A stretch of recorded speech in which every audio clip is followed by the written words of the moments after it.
Hey everyone, James here on the XRP Headline channel. Guess what? The war on crypto is over. Seriously, it's done. Victory is ours. But rewind just 4 years and things weren't looking so certain. Back then, there was a real chance the Ripple lawsuit could have spiraled all the way to the Supreme Court. Imagine this. The Howey test, the cornerstone of securities law, could have been replaced by what we'd call the Ripple test. I've been trading crypto successfully for over 380 days, consistently closing every month in profit. In the last 90 days alone, my followers have earned over $29,000 in profits by copying my trades. Want to see my verified stats? Click the first link in the profile description and start copying my trades for free today.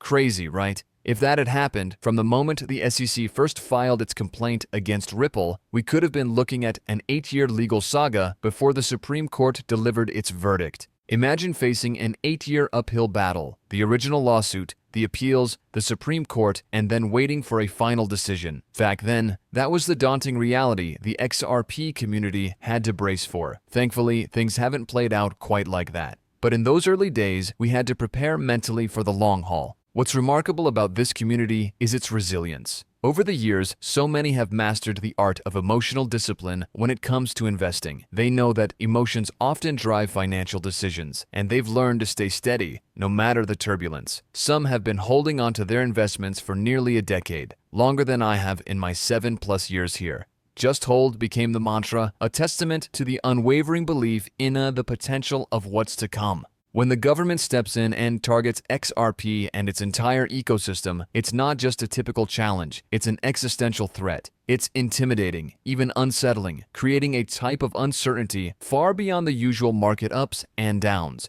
In moments like that, it's no surprise that people felt the urge to sell. Honestly, I don't blame anyone who decided to throw in the towel years ago. It wasn't about weakness. They were backed into a corner, facing the very real possibility that XRP might be snuffed out, at least within the US. While XRP is global and decentralized, and no one can make it disappear entirely, its future prominence and direction were left hanging by a thread. Think about what was at stake. XRP already missed one market cycle. Sure, it followed the broader market trends, but it didn't hit a new all-time high when it otherwise could have. And it wasn't just about the past. There was a chance it could have missed this cycle too. A bad ruling could have sent this case into appeals, and even to the Supreme Court, dragging uncertainty along for years and leaving XRP stuck in the shadows. 2 cycles gone. So to everyone who held on through all of that uncertainty, hats off to you. It took serious guts to stick with XRP through the storm.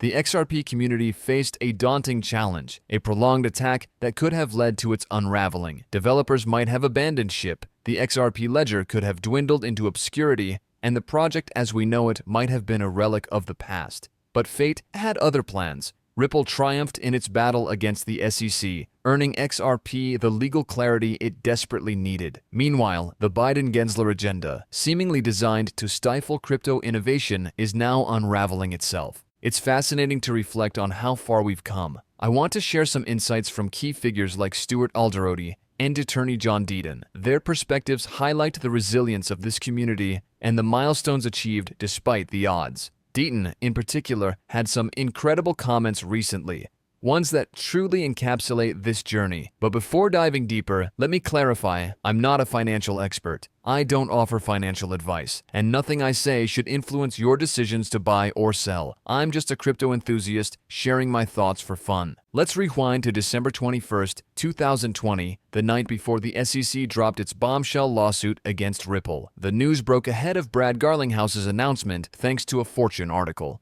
Back in 2015, the US government officially recognized XRP as a virtual currency. And last I checked, the SEC is still part of that same government. Funny how that works, right? But here's the bright side. The industry is finally on the brink of getting the clarity it's been craving. Goodbye, Howey test. Hello. Well, maybe not the Ripple test after all. Turns out we might not need it. Let's face it, if this case had made its way to the Supreme Court, which seemed like a real possibility at one point, things could have gotten interesting. But as it stands, XRP now has legal clarity, and the current appeal is just a formality. Even those who are anti-crypto, including former SEC attorneys, seem to agree.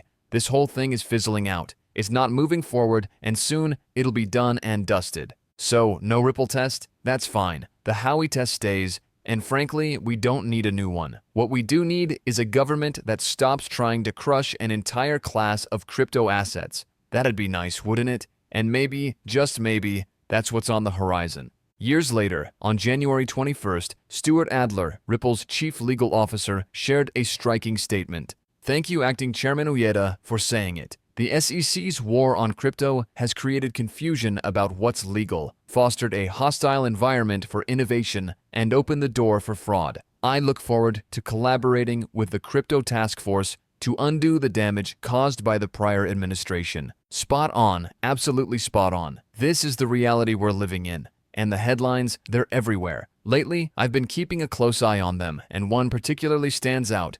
SEC scales down crypto enforcement team, reassigning lawyers. According to the New York Times, over 50 lawyers and staff previously dedicated to crypto enforcement are being reassigned to other divisions. The SEC hasn't officially confirmed it, but 5 anonymous sources have spilled the beans. And honestly, this shift speaks volumes. It's a story I explored a few days ago, and it's just one of many signals of change rippling through the crypto landscape right now. Here's an interesting update, and it comes with a bit of irony. Remember Jorge Tenrero, the lead attorney for the SEC in the Ripple case? The same guy who seemed determined to crush opportunities for financial freedom and life-changing wealth. Well, karma just paid him a visit. According to Cointelegraph, Tenrero has been reassigned from his prominent role in crypto enforcement to the IT department. Yes, you read that right, a major demotion after previously being promoted under Gensler's leadership. It almost sounds like a made-up headline, but it's real.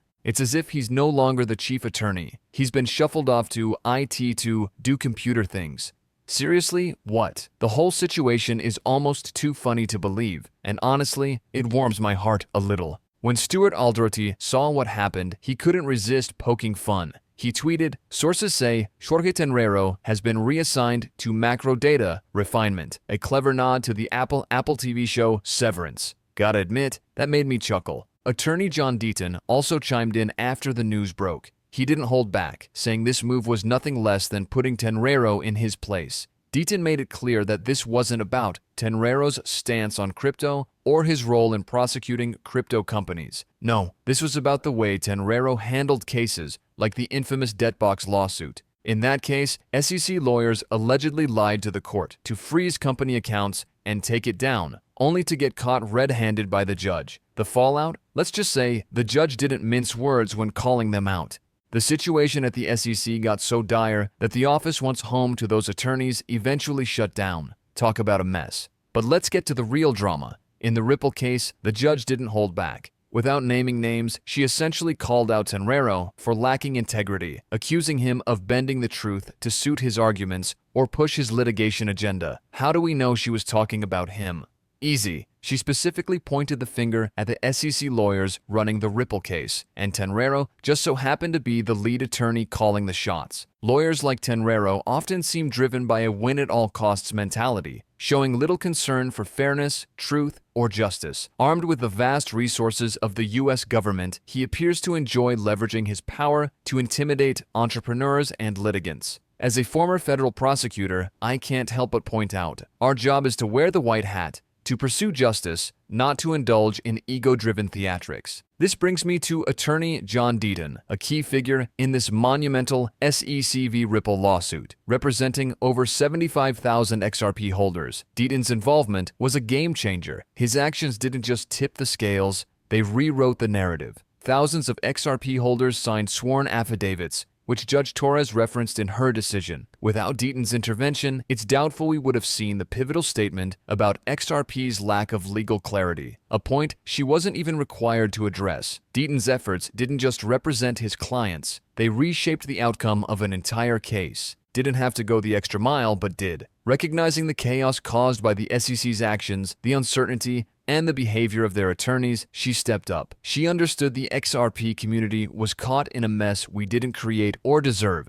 Instead of leaving things unresolved, she took it upon herself to provide the legal clarity XRP desperately needed. Her actions went far beyond what was expected, and it's a testament to her resolve to fix what others wouldn't. And let's not forget the driving force behind this, attorney John Deaton. The lawsuit may be over, but the appeal lingers. though even that seems to be on its way out. Technically, the story isn't completely closed, but let's be honest, it's only a matter of time. Attorney Hogan, never one to mince words, had his say on the matter. Referring to Jorge Tenrero, Hogan remarked, "In my only interaction with him, he was condescending, rude, and as usual, wrong on the law. Ouch." He didn't stop there, adding that Tenrero's promotion to head of litigation is a clear sign of just how far off track the Gensler-led SEC has gone. Well, his time in that role was short-lived, barely 2 months, give or take. And then, boom, straight to IT. You've got to appreciate the irony. But hey, let me be clear, I'm not a financial advisor, and basing your buying or selling decisions on my ramblings. Probably one of the worst ideas ever. Seriously, don't do it.